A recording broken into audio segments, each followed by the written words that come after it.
စားပါမယ်ကဲစားပါမယ်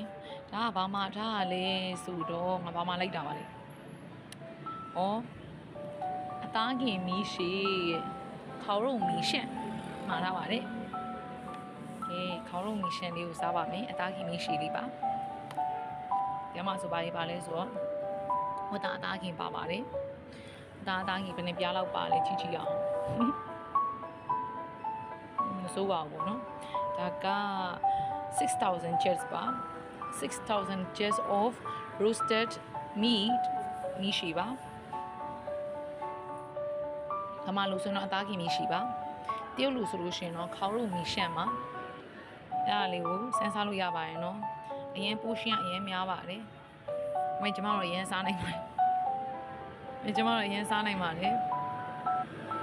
ကဲ